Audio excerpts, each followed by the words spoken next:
Hello বন্ধুরা, তোমরা সবাই কেমন আছো? আমি তোমাদের জন্য একটা মেকআপ ভিডিও নিয়ে চলে এলাম। যদিও আমি প্রথমেই বলে দিই, যদিও আমি কোনো মেকআপ আর্টিস্ট নই, মেকআপটা করার চেষ্টা করলাম। তো সম্পূর্ণ ভিডিওটা দেখার পরে তোমরা কমেন্ট করে বলবে মেকআপটা কেমন হয়েছে। মেকআপটা করার আগে স্কিনটা আমাদের খুব ভালো করে প্রিপেয়ার করে নিতে হবে।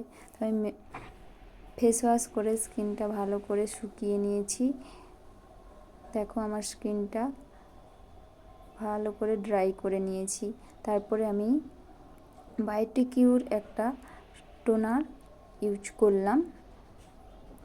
ভালো করে স্কিনের উপর এই টোনারটা অ্যাপ্লাই করলাম যাতে স্কিনটা ভালো করে প্রিপেয়ার করা যায়। তারপরে বায়োটিকিউর একটা ময়শ্চারাইজার ইউজ করলাম। এটাকেও স্কিনের মধ্যে ভালো করে অ্যাপ্লাই করতে হবে। আসলে স্কিনটা প্রথম থেকে যদি ভালো করে প্রিপেয়ার না করো, তাহলে মেকআপের যে প্রোডাক্টগুলো স্কিনের উপর পড়লে স্কিনটা পরবর্তীকালে খুব সমস্যা হতে পারে। সেই কারণে স্কিন প্রিপেয়ার করা খুব জরুরি। তো বন্ধুরা, এই বায়োটিকিউর টোনার এবং ময়শ্চারাইজার এই দুটো তোমরা স্কিপ করতে পারো। তো আমার তো প্রত্যেক দিন এইগুলো বাইরে যাওয়ার ক্ষেত্রে এগুলো লাগাতে হয়, আমার কাছে ছিল তাই আমি এটা লাগিয়ে নিলাম। যাই হোক বন্ধুরা, এই দুটো তোমরা স্কিপ করতে পারো। তারপরে আমি স্কিনটা দেখো হাত পাখা দিয়ে ভালো করে শুকিয়ে নিচ্ছি, কারণ আমি যেখানে ভিডিওটা বানাচ্ছিলাম ওইখানে হাত পাখায় ছিল, ফ্যান ছিল না। তো তারপরে দেখো আমি একটা প্রাইমার জেল স্কিনটার মধ্যে অ্যাপ্লাই করছি। বন্ধুরা, আমার এই মেকআপ প্রোডাক্টগুলো আমি নিয়েছি মাত্র 210 টাকার মধ্যে ফ্লিপকার্ট থেকে। তোমরা চাইলে ওখান থেকে অর্ডার করতে পারো। তো যাদের পার্লারে গিয়ে মেকআপ করার কোনো ক্ষমতাই নেই, তো তারা নিজেরা এইভাবে মেকআপ করে নিতে পারো। আমি কিন্তু কখনো পার্লারে গিয়ে মেকআপ করিনি, নিজেই মেকআপ করি। তো তোমরা চাইলেই বাড়িতে বসে এইভাবে মেকআপ করে নিতে পারো। দেখো আমি স্কিনটা ভালো করে শুকিয়ে নিচ্ছি আবারও হাওয়া করে। তারপরে আমি দিলাম একটা সিরাম। এই সিরামটা স্কিনের মধ্যে অ্যাপ্লাই করাটা খুব জরুরি। স্কিনটাকে খুব তুলতুলে করে তোলে, স্কিনটা খুব ভালো হয়ে ওঠে। প্রাইমার আর সিরাম এই দুটো দেওয়াটা খুব জরুরি। এই দুটো স্কিনকে খুব ভালো করে তোলে। তারপরে তুমি ফেস পাউডার কিংবা ফাউন্ডেশন এইসব তুমি ইউজ করবে। তার আগে কিন্তু ইউজ করলে স্কিন খুব খারাপ হয়ে যাবে। সেই কারণে এই স্কিন প্রিপেয়ার করাটা খুব জরুরি। বারবার ধরে বলছি, তোমরা স্কিনটাকে আগে প্রিপেয়ার করবে। তারপরে আমি মুখটাকে শুকিয়ে নিলাম। তারপরে দেখো আমি একটা ফাউন্ডেশন ইউজ করছি। ফাউন্ডেশনটা হচ্ছে NC30। তোমরা অন্য কোনো কোম্পানিরও ফাউন্ডেশন নিতে পারো। ফাউন্ডেশনটা অ্যাপ্লাই করছি মুখের মধ্যে লাগিয়ে থাপ করে বিউটি ব্লেন্ডার দিয়ে ভালো করে ব্লেন্ড করে নেবে ফেসের মধ্যে। তারপরে দেখো কাউন্সিলার দিয়ে সুন্দর করে চোখের তলাটাকে ভালো করে লাগিয়ে নেবে, কারণ চোখের তলায় আমাদের তো কালো দাগ থাকে, ডার্ক সার্কেল। তো ওইটা রিমুভ করার জন্য এই কাউন্সিলার। তো আমি সব কিছু বিউটি ব্লেন্ডার দিয়েই করছি। তারপরে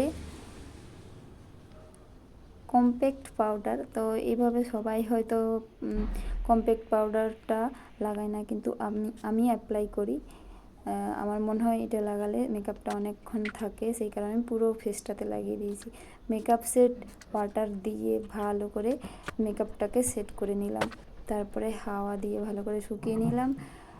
কিন্তু মেকআপ সেট ওয়াটারটা যখন দেবে 1 হাত দূর থেকে স্প্রে করবে, না হলে কিন্তু তোমার মেকআপটা ধুয়ে চলে যেতে পারে। তারপরে দেখো আমি আইব্রোটা ভালো করে সেট করে নিলাম। যদিও আমার আইব্রোটা আগে থেকে ঠিকঠাক করা হয়নি, অনেক দিনে করেছিলাম, তাই লোমগুলো বেরিয়ে গেছে। তো ওইটা আমি ভালো করে সেট করে নিলাম। তো এই দুটো দেখো আইশ্যাডো দুটো আমি ফ্লিপকার্ট থেকে অর্ডার করেছিলাম। প্রথমে লিপ লাইনার দিয়ে আমি প্রথমে মার্ক করে নিলাম। তারপরে আমার কাছে কিন্তু কোনো ব্রাশ ছিল না, তাই আমি তুলো দিয়ে আমি আইশ্যাডোটা লাগালাম। দেখো পিঙ্ক কালারের আইশ্যাডোটা আমি লাগালাম চোখের ওপরে।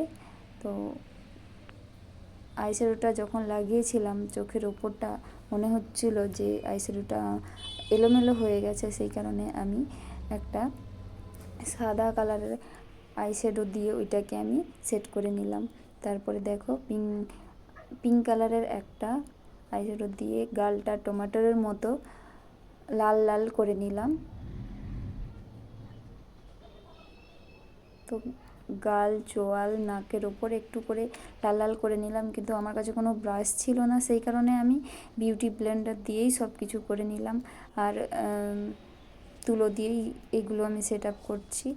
তো এই আইশ্যাডোর হাইলাইট করার জন্য পিঙ্ক কালারের একটা আইশ্যাডো নিয়ে চোখের পাতার উপরে লাগিয়ে নিলাম। আর সাদা কালারের একটা আইশ্যাডো নিয়ে গালের ওপরে, নাকের ওপরে ভালো করে ওইটাকে সেট করলাম। কারণ এইটা হাইলাইট করতে খুব সাহায্য করে, তোমাকে এক্সট্রা করে হাইলাইটারের কিছু কিনতে হয় না, এখান থেকে হাইলাইটার করা যাবে। তো আমি এইগুলো ভালো করে অ্যাপ্লাই করে নিলাম। আর দেখো চোখের উপরটা, ভুরুর ঠিক নিচটাতে ওইখানেও সাদা কালারের হাইলাইটারটা আইশ্যাডোটা দিয়ে হাইলাইটার করে নিলাম। তো তারপরে আমি আইলাইনার লাগিয়ে নিলাম, কিন্তু বন্ধুরা আমি ফোনের ক্যামেরা দেখে আইলাইনারটা লাগাতে পারছিলাম না, তাই আয়না দেখেই আমি করে নিয়েছি। আর মাস্কারাটাও তাই আয়না দেখেই করলাম, ফোনের ক্যামেরা দেখে করে হয়ে ওঠা যাচ্ছিল না মোটেও। আমি এক্সট্রা করে কোনো চোখের পাতা পরিনি। আমার চোখের লোমগুলো অনেক বড় ছিল, তাই ওইটাতে মাস্কারা লাগিয়ে নিলাম। তারপরে লাইনার দিয়ে আমি লাইন টেনে লিপস্টিকটা লাগিয়ে নিলাম। অলমোস্ট আমার মেকআপটা রেডি হয়ে গেছে। দেখো বন্ধুরা কতটা প্রিটি লাগছে দেখতে, তোমরা নিজেরাই বলো। ভিডিওটা যদি ভালো লাগে তাহলে লাইক, কমেন্ট, শেয়ার করো প্লিজ। তো এই ফার্স্ট টাইম আমি এত সুন্দরভাবে মেকআপটা করলাম। যার যার ভালো লেগেছে প্লিজ কমেন্ট করো। যদি মেকআপের মধ্যে কোনো ভুল ত্রুটি থাকে ক্ষমা করে দিও প্লিজ। ফাইনালি লুকটা দেখো। তো আমি ক্যামেরাটা খুব সামনে থেকে নিয়ে গিয়ে লুকটা দেখাচ্ছি, তোমরা ভালো করে দেখো এবং তোমরা প্লিজ কমেন্ট করে জানিও মেকআপটা কেমন হয়েছে। ফাইনাল লুকটা এভাবেই আমি ক্রিয়েট করেছি। সম্পূর্ণ ভিডিওটা দেখার জন্য থ্যাংক ইউ সো মাচ বন্ধুরা। তোমরা আমার পাশে থাকো, লাইক, কমেন্ট, শেয়ার করো। টাটা, বাই বাই বন্ধুরা, সবাই ভালো থাকবেন।